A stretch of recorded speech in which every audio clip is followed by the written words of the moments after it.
Hello, guys. That video really made me really sad. Shout out to David Wise. He put this up a couple days after the eclipse. Same thing happened here on Sunday, the day before. They sprayed really hard during, today. And on Monday, you couldn't see anything. Now, you were not supposed to see this eclipse here in Japan in a way.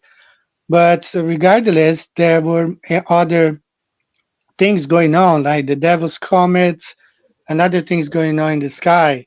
So we were heavily sprayed and everywhere, as you saw just day before the eclipse, how much they, spray the sky to make things really hard for people to see what's going on.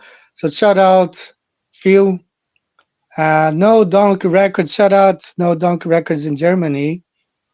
So many good people here. Shout out to all of you, Guyana and Adrian, Sifty Eyes, Rotten Potatoes, Blonde Demon, Blue Green, It's Flat. A lot of good people here. Ramon Gonzalez, Guyana is Spice, Guyana is Spice. So shout out to all of you. So it really made me sick. It's really sad to see how much they sprayed the sky last weekend, all for us to prevent us from seeing, what's going on. So we're basically in this prison here. We cannot go to the center, the North Pole. We cannot go below 60 degree. Even to go to from country to country is so hard. They're making things even more difficult now. And I have this article here that I want to share with you guys. Let me go ahead and present, share screen.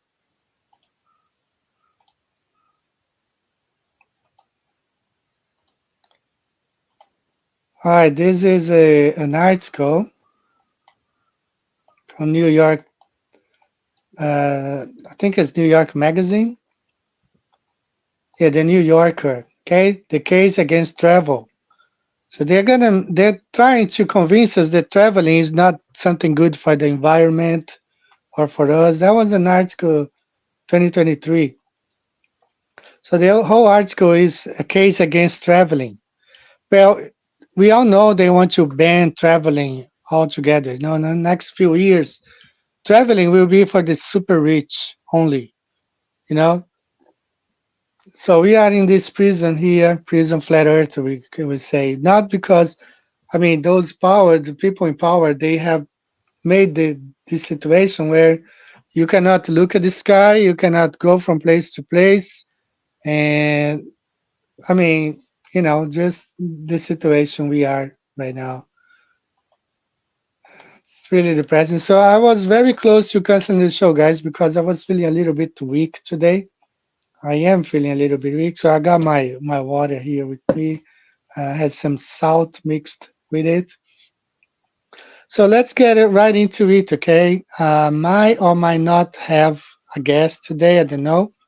So he might pop up. I don't know. Let's see. But what I want to talk about, it's about the eclipse we had last week. Okay, so this is what's going on here, right? That's what we were supposed to see, and that's what we people actually saw. And if you have enjoyed, I have a shout out to Robert Tuzzi. He filmed 30 minutes raw footage on his channel, and I selected like maybe 8, 7, 6 minutes there, and we were gonna be talking about that footage. So interesting.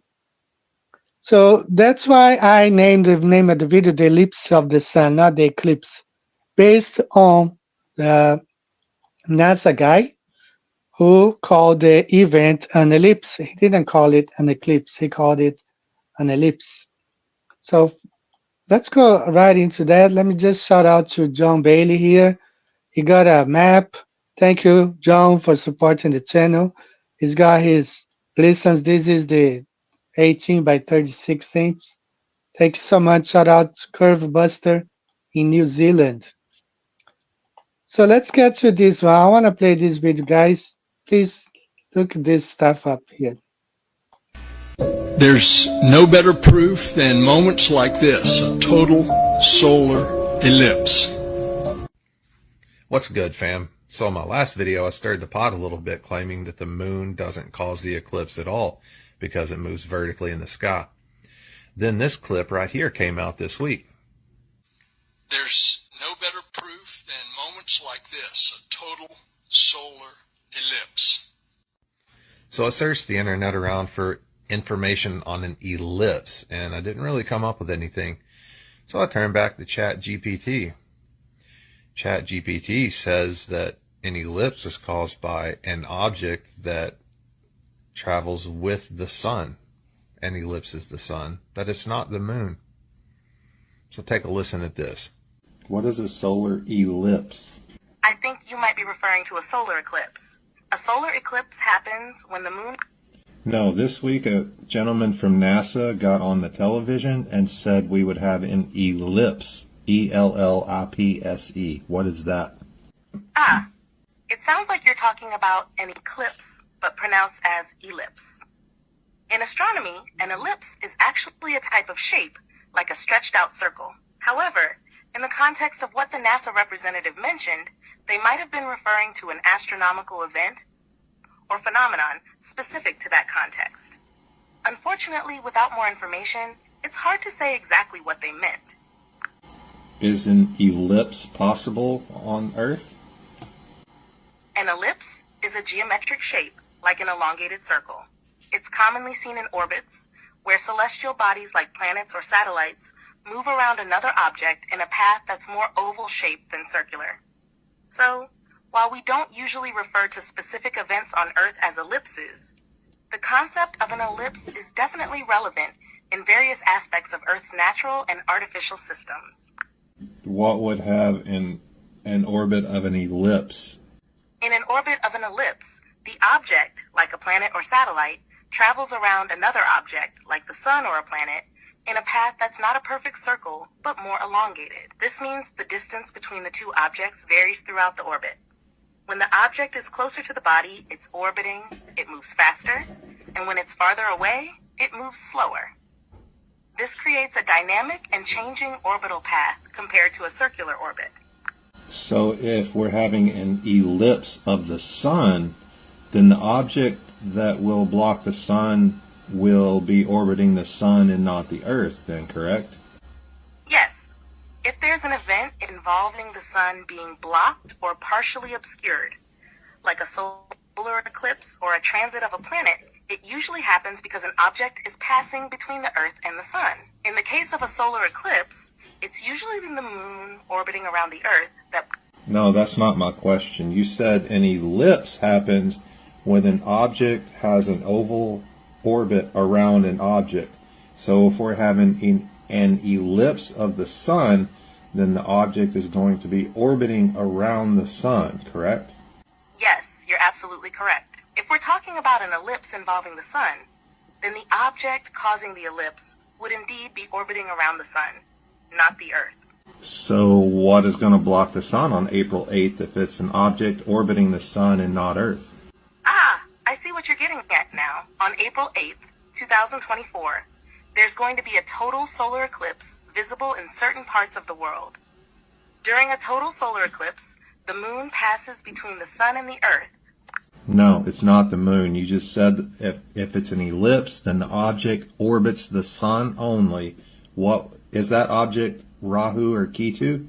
I understand now. You're referring to a rare astronomical event called a solar ellipse, where either Rahu or Ketu, the lunar nodes, obscure the sun. So of course that's for entertainment purposes only. We can't say that that's pure fact, but it is something to think about. Apparently there's some substance behind Rahu and Ketu. Happy thinking. All right, pretty good video. I thought a lot about that, and I uploaded this video that I'm going to be playing parts of it. And I read through the comments, over 200 comments, and we are all divided on what caused the eclipse. Was it the moon? Was it something else? Black sun? the the lunar nodes, as ChatGPT referred to. So it's really difficult to know what caused. I'm leaning towards the being the moon, because I believe the moon loses all its charge and then becomes like see-through, right? That's what I'm leaning towards to, being the moon. But I cannot, as just a guy, I cannot observe that far that much. So uh, it's hard to know. Okay. So this video here, we had this image, and we can see that if it was the moon, or at least the moon was a solid object, it would be not, we will not be seeing light illuminated this side here. Okay, we see, but as it enters right here, we don't see that part, the round here, being the moon or a solid object. It can still be the moon, but the moon is totally see-through, has lost all of its energy, and it's passing from. Actually, the sun is overtaking the moon, right? That's the both are going the same direction from east to west, but the sun is overtaking the moon slowly, and for some reason it stopped here for a couple minutes. Even some people say 10 minutes, 4 minutes, 15 minutes. I heard different versions, but it took a while for they kind of traveled together for, you know 5 minutes or so, which would be hard on the heliocentric model. But anyway, this is, let me play, and this is the moon, or the node. No light on this. I mean, you see light here, it's not blocked until we got the totality. Very interesting, and shout out to, this is sped up, of course. And this is what we should have seen if the moon was a solid object in the sky. We saw this thing here. So shout out to Robert Tosi for this. He spent 30 minutes filming the eclipse that day. He did his best, they sprayed the sky so heavily everywhere, all over, especially specifically on the path. But he was able to get some footage. So I selected just the main parts. So we can see those flares here around, which doesn't make much sense if the moon and the sun are divided by a distance of 92 million miles, because the sun is 93 million miles away. The moon is much closer, only 300,000. So it doesn't really make sense. It just seems like a disk on top of another disk. And when let's say you got a pancake and you lay on top of a pan, large saucepan with some water or oil, and then it splash. That's what it seems here. Sometimes, in some parts here, the leaking, it really looks more like, uh, here it stays there. It's not burning like a flame. It's just stays there. Let me try to pause here. Okay, so it's just there. That flare is not like when you watching a fire, like a bonfire or something, you see the flames. No, it stays there, for minutes, and it just stays there like it is. So quite hard to focus on both items if the sun is really 93 million miles away and the moon much closer. So you can see both of them are on focus, in focus. Guys are in focus. So he did a great job. It was hard, of course, trying to hold the camera still, zoomed all the way on the moon. So there you see more flares, and definitely they are very close from each other here, and there we have it. So some people say these are the craters of the moon here, and Wakes believe this is in fact the moon but in its state of invisibility, you know, when it has lost all of its more flares here, all of its light. So, and this is from, I got it from Terry Reicher. So this is what we saw, light coming on this side here.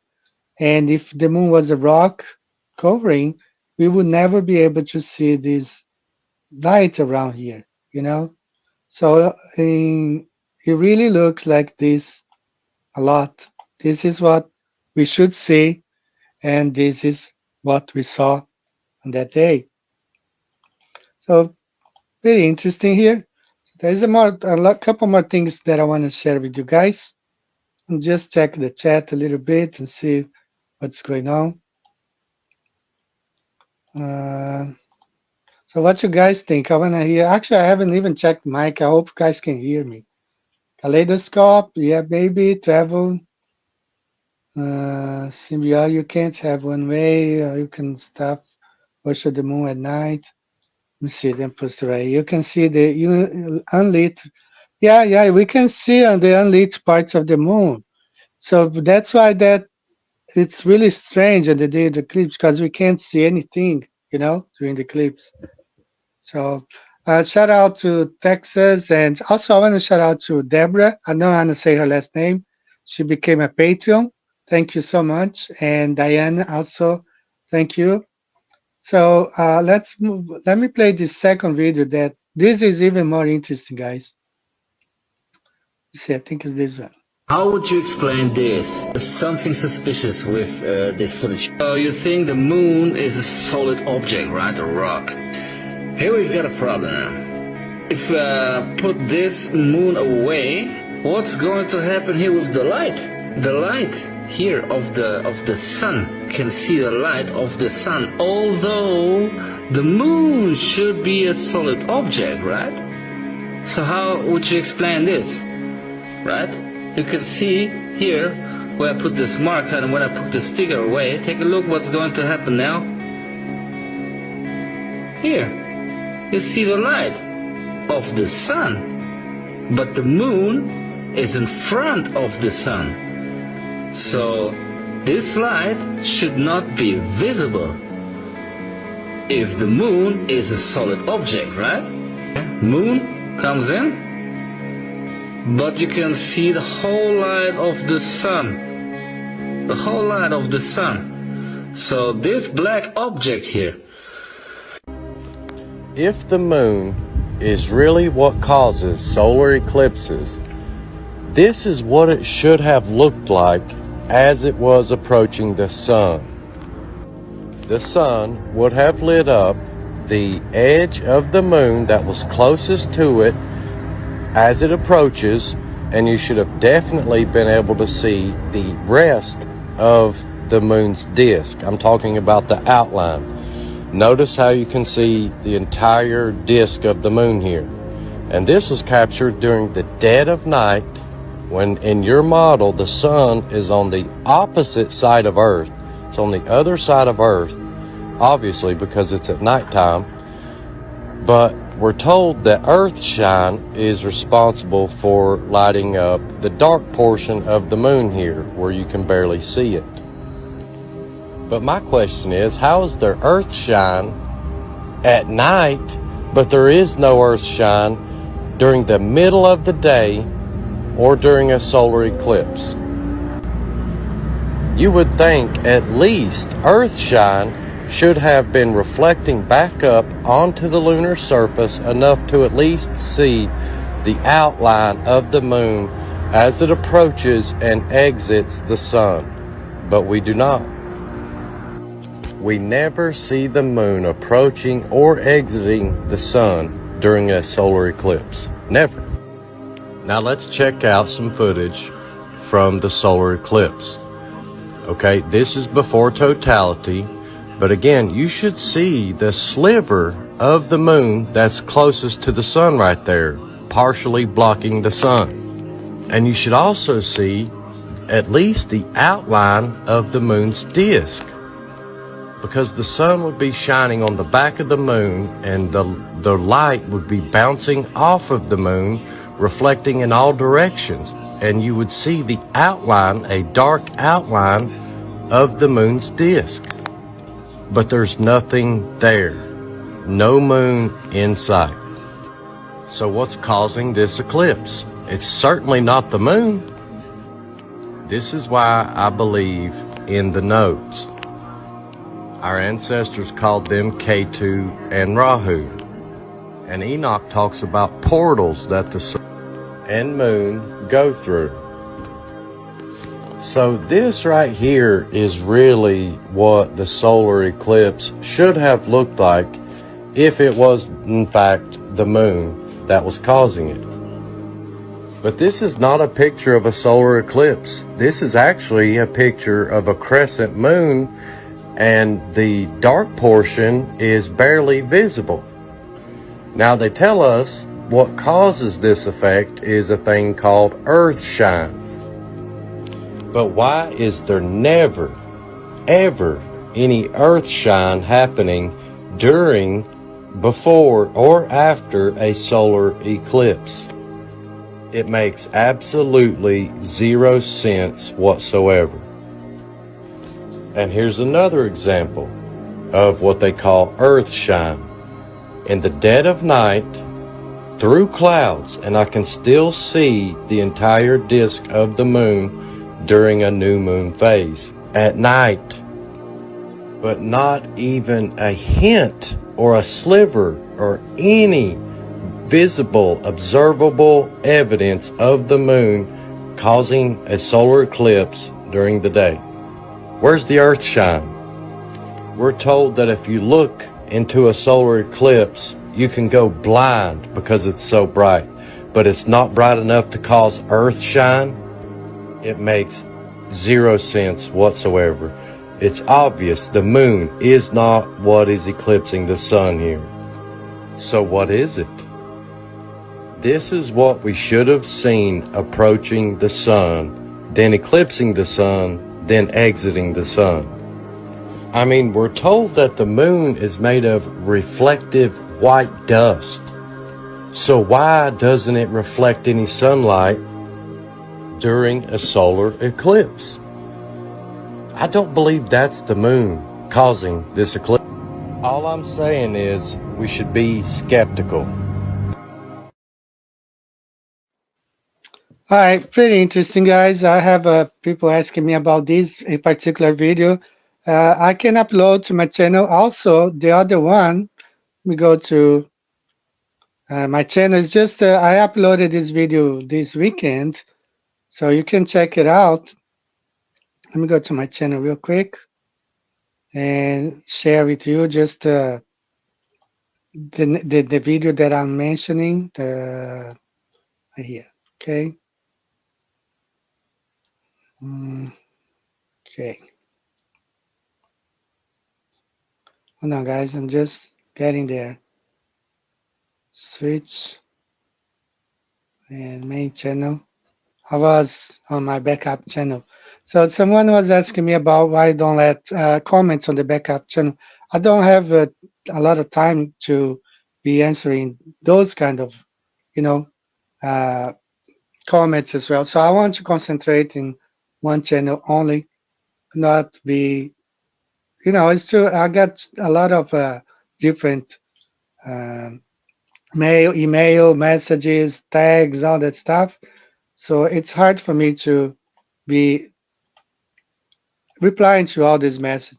So this whole video here, the April 8th eclipse of the sun, this is the one I just played with. Let me go ahead and play for you guys to see. This one is this longer video here, okay? That has all of this footage here, including the flares, right? I uploaded this weekend. It's called the April 8th eclipse of the sun. You can download, you can upload to your channels, share, okay? But this is about 90 minutes, and has good footage by Robert Tosi. I gave him the credits right here, and it has all the flares. You know, this is raw footage. You got 30 minutes. I reduced to 90 minutes just the parts that shows those flares and totality. Okay, so you just go to my channel. You can watch there. I have a background music. Nobody's talking. Just listen and contemplate. Okay. Now these other ones that I was just showing, I can upload. Actually, it will be in my. This week I should have a TikTok compilation, and it's gonna be there. Okay. So shout out to the people who are arriving now. Everyone, you know, some have data, Ironworks, a lot of Phil Henry, a lot of good people here in the chat. God bless each one of you. Let's move on. There are a couple more videos that I want to share with you guys. This is so interesting, guys. It's about globers say, oh, you can it's only NASA can predict eclipses. Now take a look at this thing here. What's wrong with this solar eclipse 2 days ago? As you can see, the moon and the sun are perfectly in focus, right? The sun is 93 million miles away, and the moon is 234,000 miles away. So the distance between the sun and the moon is 93 million miles away. But somehow both are perfectly in focus. Now take a look what's going to happen when a bird crosses the picture. Do you see? Do you see this? It is not sharp. The edges are not sharp of the bird, right? Here you can see the edges are not sharp. So this is blurred out. This is not in focus, but the sun and the moon are in focus. How is this possible? This is a perfect example of how this works.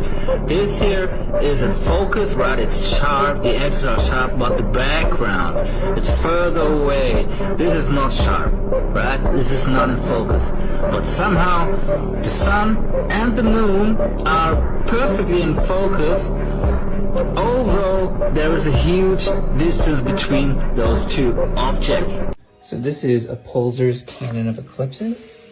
1887 is the publication date.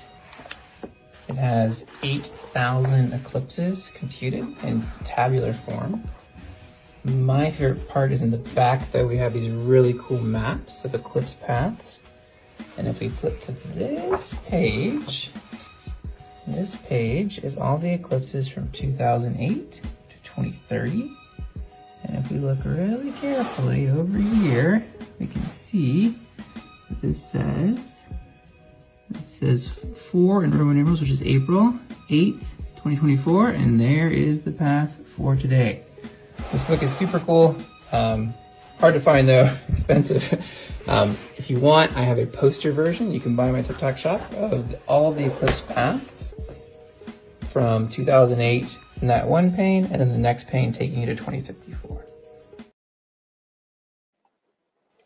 All right, guys. So I want to share this one with you now because I was able to download a German version of this map. And let me show this first here. So Globe says, they keep saying, oh, do you need the globe? No, this is a flat earth map here. And you can see April 8th right here, look. 4 in Roman algorithm, 8, 2024. This book was written in 1887. It has I'm going to go to the page, I'm going to show all the details. And that's the path of the eclipse right here. That's the one that we had on April 8th. All right, it's right there in this book from 1887. It's originally in German, but there are a couple of versions in English, and I'm going to share the link with you guys.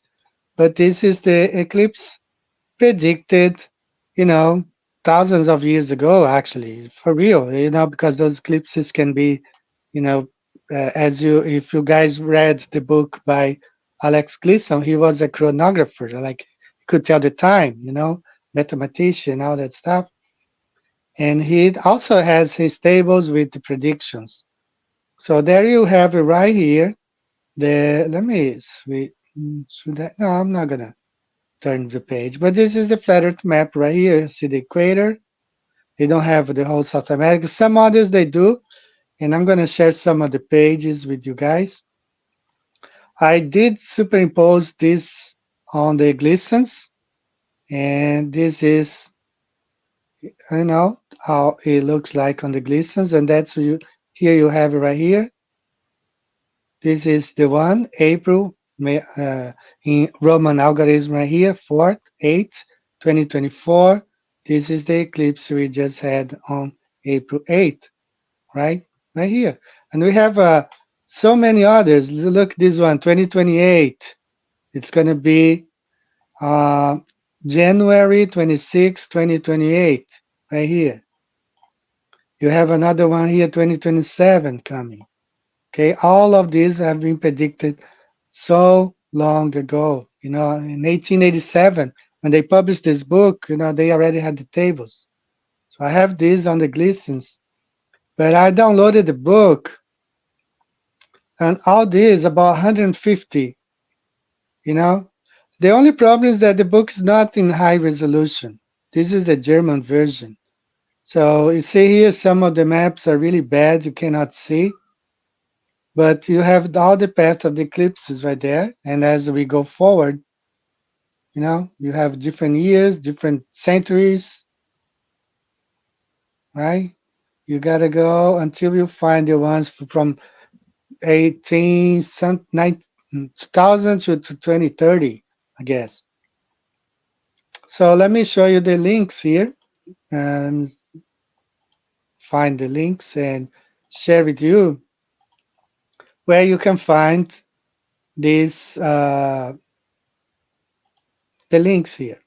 So let me see, Canon, this one is one of them, and this one is another one. So if you want to buy this book, last I checked a couple of days ago, there were 3 of them listed. This is used, okay, not new. AB Books, this is the name of the author, Canon of Eclipses. Abe, it's a second-hand bookstore. They have one left. This is the price, $233, really expensive. But there were 2 more here. Two have been sold. There's one left. Okay, so let me go to, all you have to do, I guess it's let me try to Google real quick here. And Wikipedia. We should be able to find something. There is a, right here, Canon of Eclipses. So you have here the author, the German guy. Right here, you just type Canon of Eclipse. I'll go ahead and pass. I'm gonna paste this here in the chat. Canon of Eclipses. And I'll show you where to get the German version. So right here, 1887 is the one that I downloaded. Oops, sorry guys, I thought I was just sharing my screen. I'm not. I'm sharing my screen.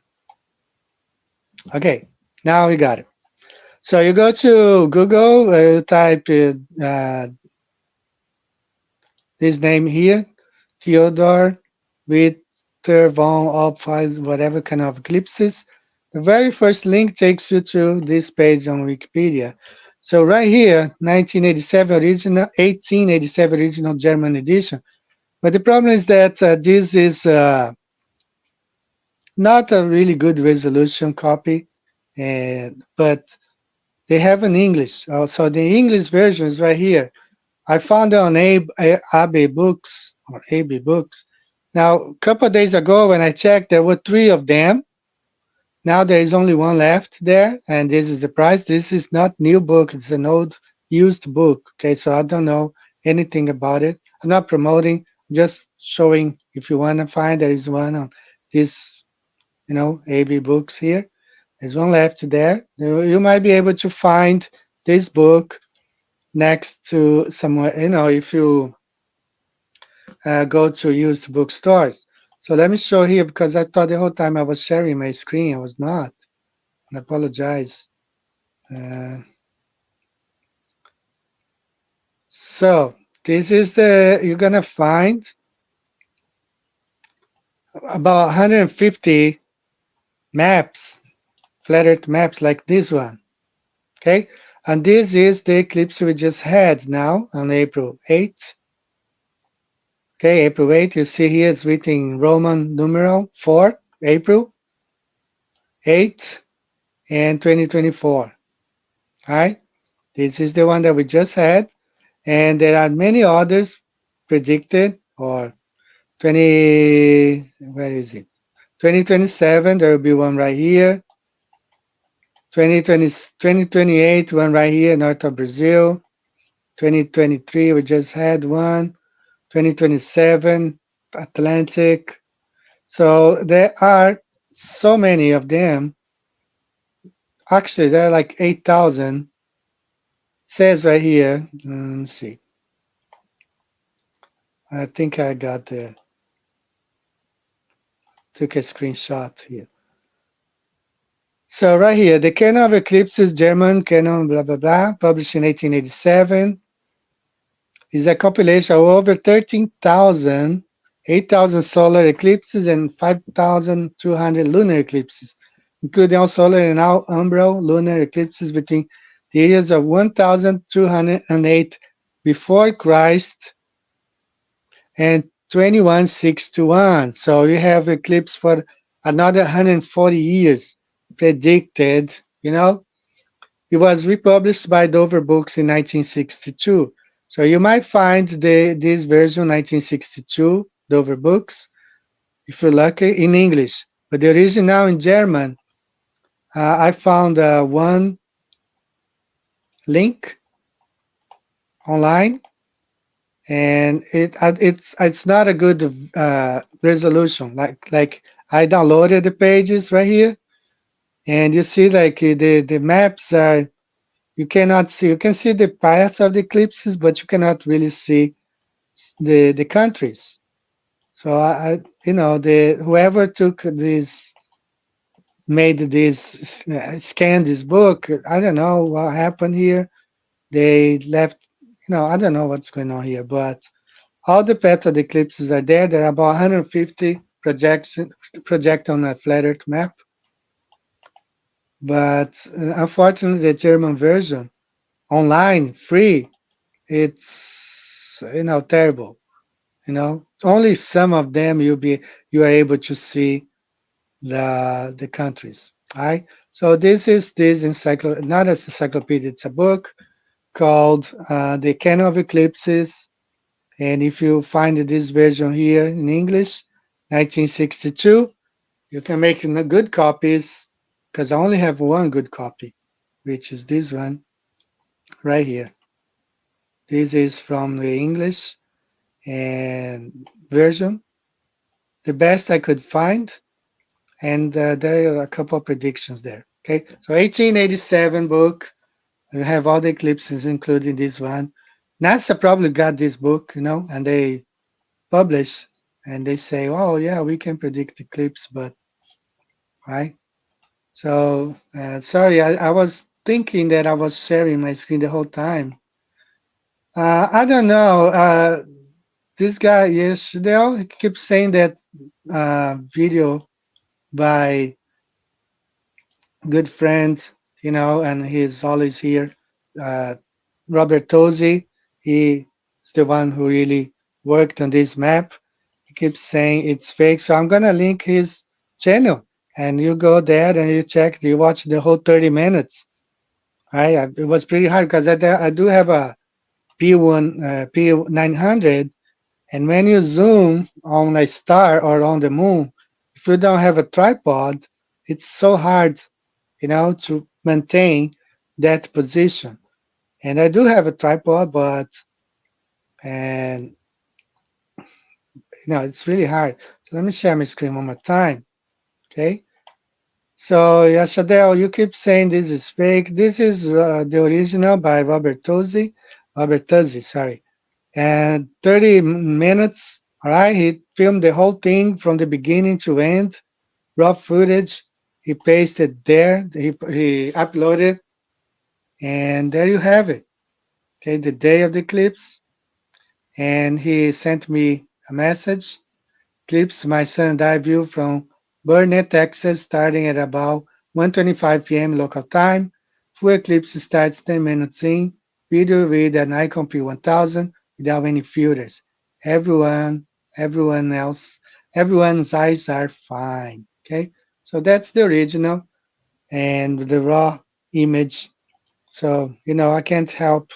If you don't believe it is, there's nothing I can do about it. So let's move on to the next video. I think is my last one. And then we will, this last one right here. Uh-oh, heliocentric model, we've got a problem. Did anyone get a chance to look at a time-lapse of the total solar eclipse? Or if you're like me in Cleveland, you got to witness totality.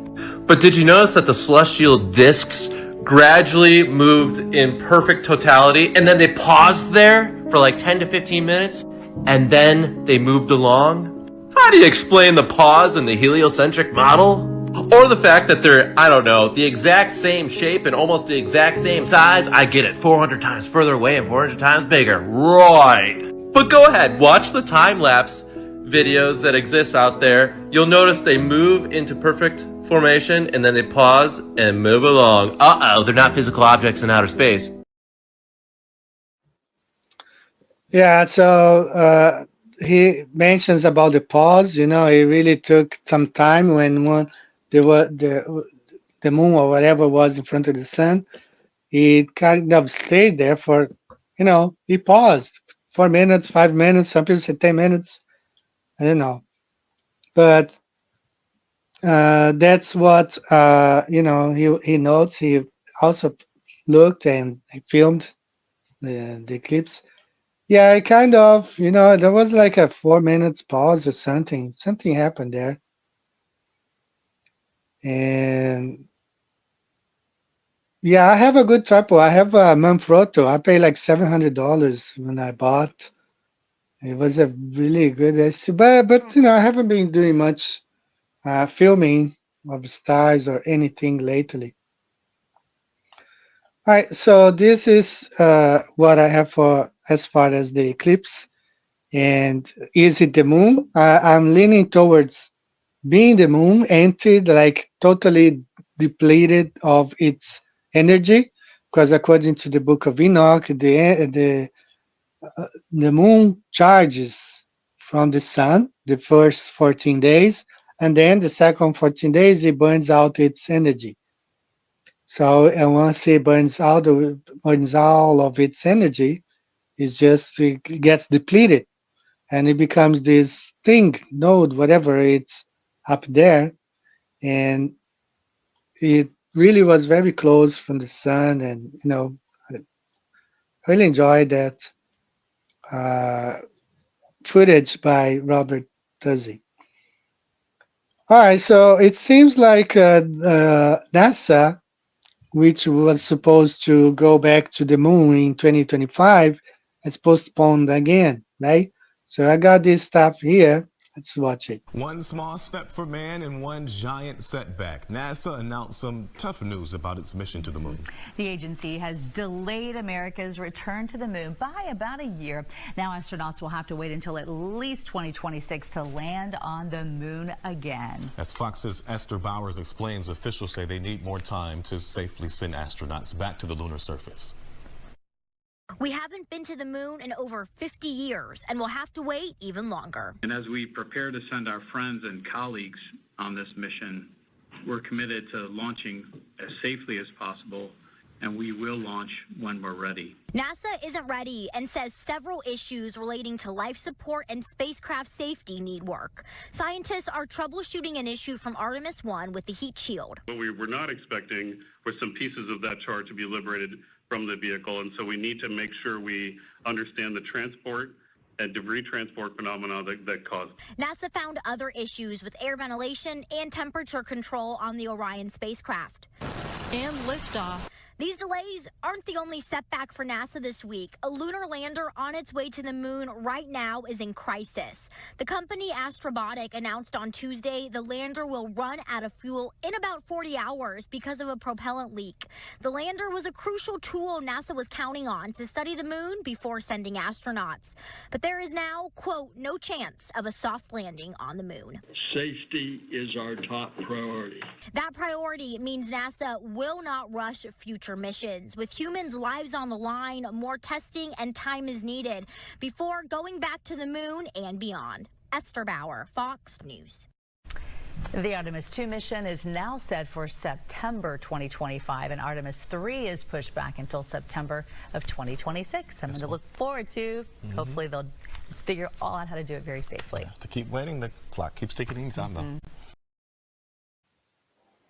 All right, so they postpone and they will keep postponing and postponing. And, since I have that interview with Neil Armstrong saying that he said that there would be bases on the moon in his generation, his time in his early 70s. He gave these interviews. I know this generation will see bases on the moon. That was gave that interview in 1971, I guess. And, up to today, nothing.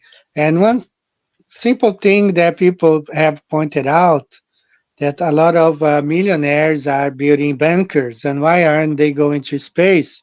Because there's no way, you cannot go to space. Space is fake. So there's no way to go to a place where nobody can actually go. I want to share something more here with you guys, okay?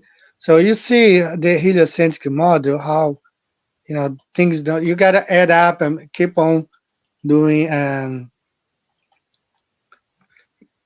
reinventing and creating stuff.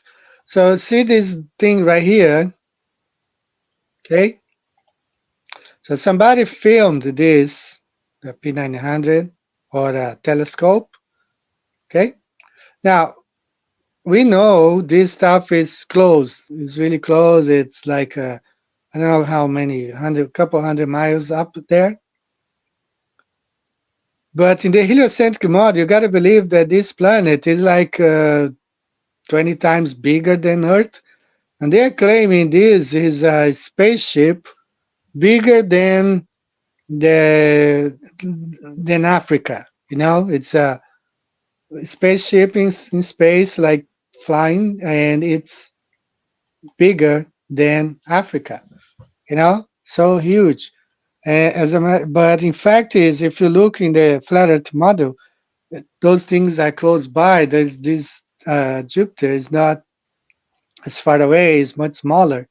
So this is something like we can say satellite, a balloon satellite, or not in outer space. I'm talking about those crafts they use to fly.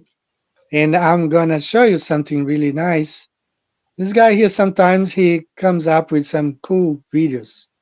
Let's talk about these spherical UFO drones that are out here spying on you.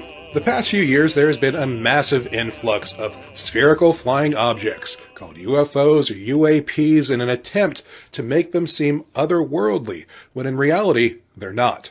Almost 2 years ago, I released a video about optically invisible flying spheres being used for surveillance. This technology is sometimes called chameleon technology. Remember that because you'll hear it in the future, and you heard it here first. This drone is a really interesting piece of technology, and it's outlined in a fairly recent paper from Singapore University. And it's propelled by something called the Coanda effect. Really cool and novel stuff, but 100% human. But this shiny metallic drone looks just like the mysterious spheres that are being seen in Pentagon videos and surveillance footage from all over the world in recent years.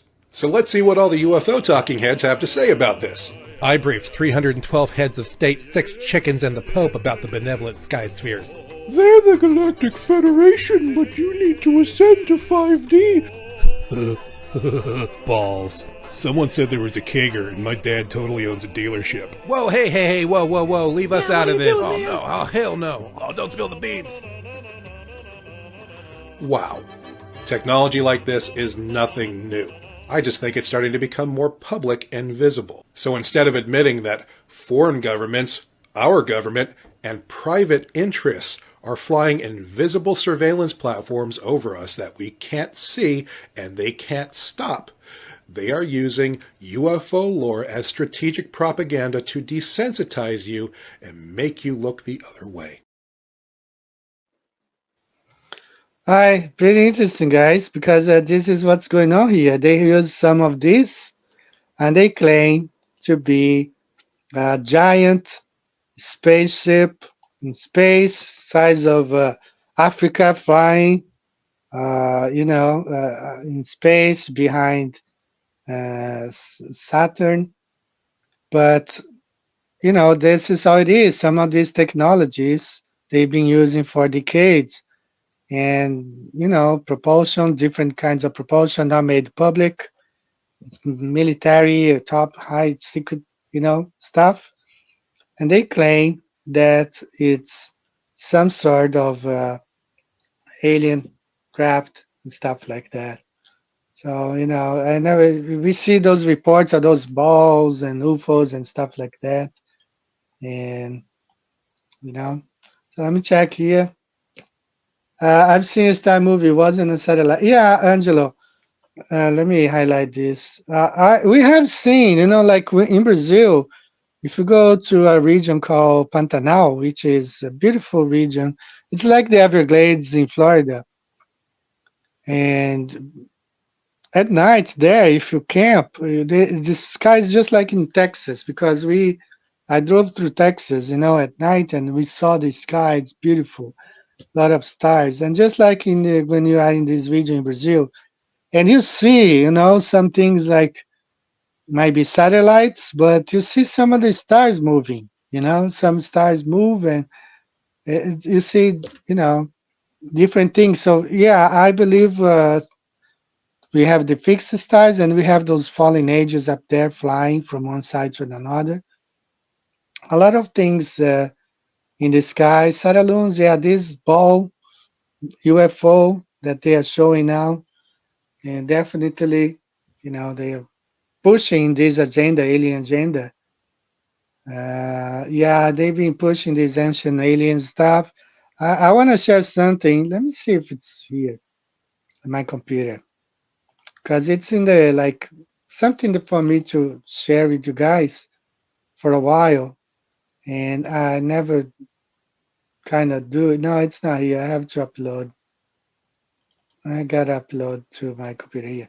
So I have a couple of these guys who have been pushing the ancient aliens agenda, and for many, many years. And I was a big fan of that stuff. I had season 1, 2, and 3. I think I had all episodes, and then I had some more. And I had all those ancient aliens stuff. I believe that stuff. I was deep into the heliocentric model. I believe everything, everything about space. Now I just don't believe it. Now I believe the Bible. That's what I believe. The Bible, what the Bible says. There's a firmament. The earth is fixed, and that's the way it is. The sun does it's a secret, and I have a Bible verse here. This is my favorite. And when he prepared the heavens, I was there. When he set a compass upon the face of the depth, that's the circular earth, is going forth is from the end of the heaven, and his circuit unto the ends of it, and there's nothing hid from the heat thereof, talking about this circling sun about the flat earth. Now, guys, some of you who have been with me for so many years, this shows that the path of the sun, even though it's a circular path, it's not a perfect circle. And I've been saying this for years. If you go back in 2017, it was my first video, because there was an Italian Italian researcher, and he quoted Middleton. Middleton was one of those explorers like Ross, and Middleton, he said, and he even had a drawing of the sun going a oval path, on an oval, not a perfect circle. So you can see here, I believe the sun, it goes, even though it goes around here, it sometimes makes some, crazy circuits, like maybe are the portals that the book of Enoch tells us. It goes this way, comes out and gets out, comes here, and then, I don't know, it's just like this shows that the path of the sun is not a fixed path. Shows that it changes, not just spiraling from the inside, from Tropic of Cancer when it's summer over here, and then start spiraling outwards towards the south or towards the outer parts of Earth beyond the equator. But it's still, that shows that the path of the sun is not a perfect circle. So even what I think is perhaps the sun we see is not the sun, the real sun, like, because if the sun is like going here, but locally you see the sun right 90 degrees from you, it seems like the sun is projected different. So we don't know how the firmament is.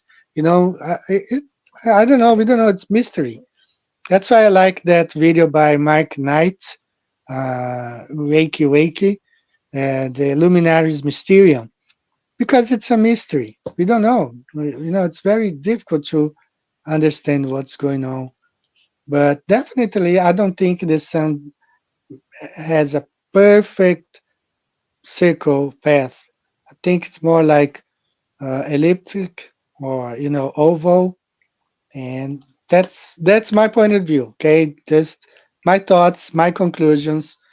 I cannot quote any paper or peer reviewed paper or whatever. This is just my conclusion. Okay. All right, guys.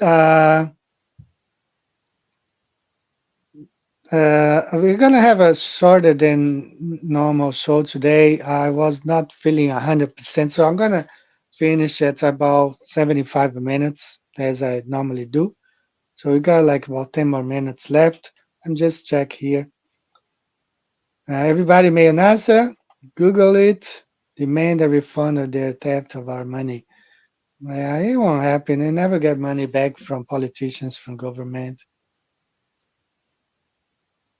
Yeah, it's just brainwashed people, those people who think, I have been talking to one on TikTok, and it's hard, he's a Christian guy, but heliocentrism comes first, everything he does, if he looks the Bible, oh, let me look what heliocentrism says about, oh, this is a metaphor. If he doesn't go according to what the Bible says, he calls it a metaphor. So, yeah, I used to love Star Trek too. Especially Japanese sort of, the fiction, space fiction movies. I liked it a lot. Yeah, I like it. I like it too. It's one of my favorite sci-fi. Those sci-fi stores in the U.S. I used to buy all those, those action figures. No more. All right, guys. So let me see if there's anything left. So I will upload those short clips. Just look at my TikTok compilations of the week. This week, I should be uploading a couple of them. Actually, the ones that I played here today will be this week. Just keep checking my TikTok compilations, and you will find, those clips there. And as always, I thank you guys. I want you, if you can, don't forget to visit my store.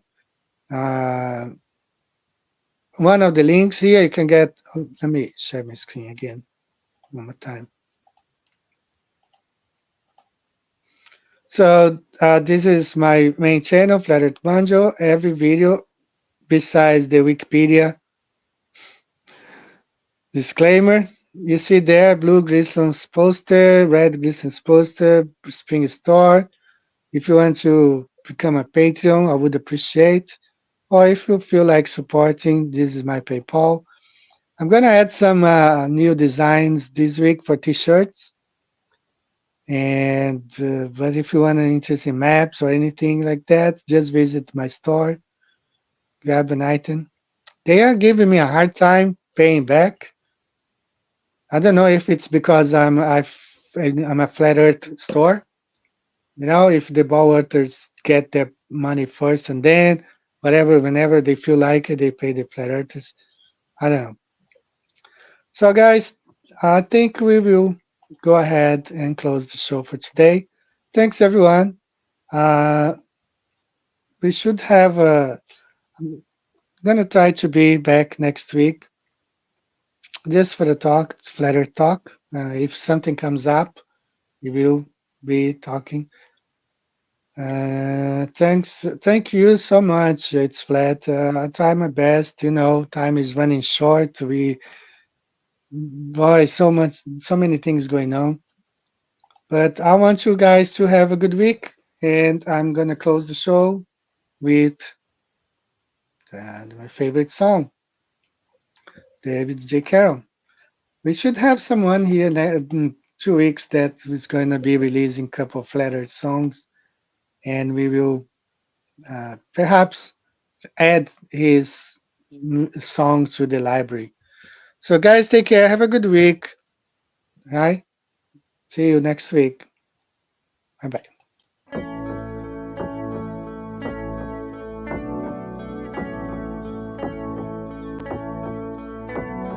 Wonderful, magical, celestial light, fantastical, mystical, wonderful sight.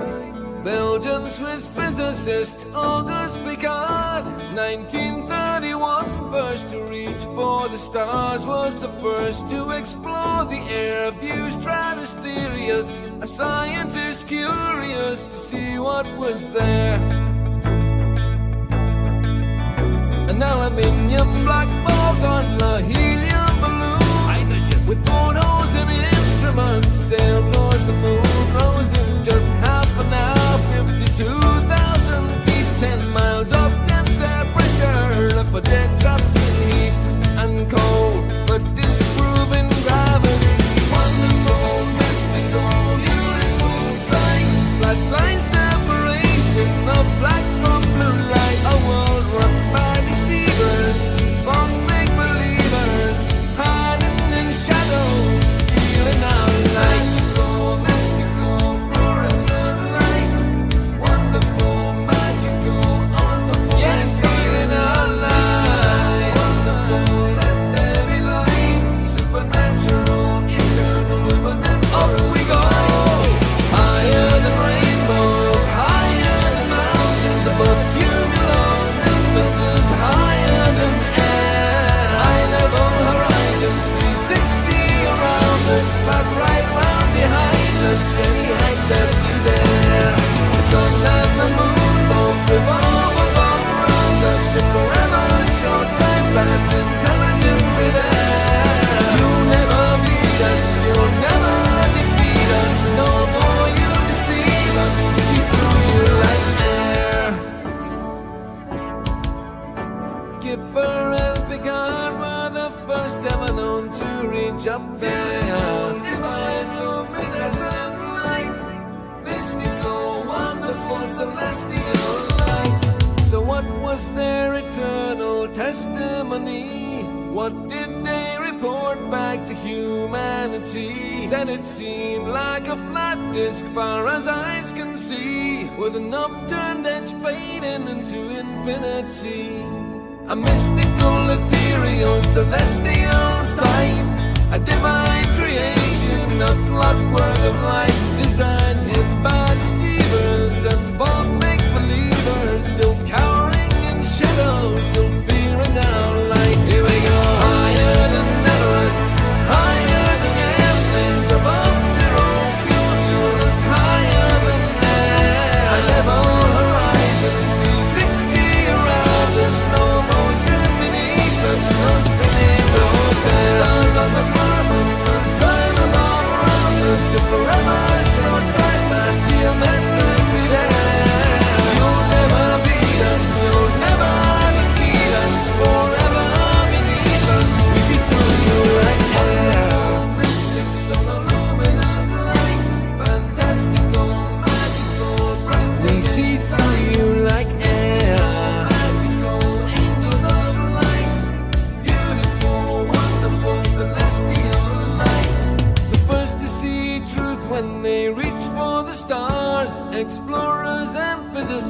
Lucifer and Picard.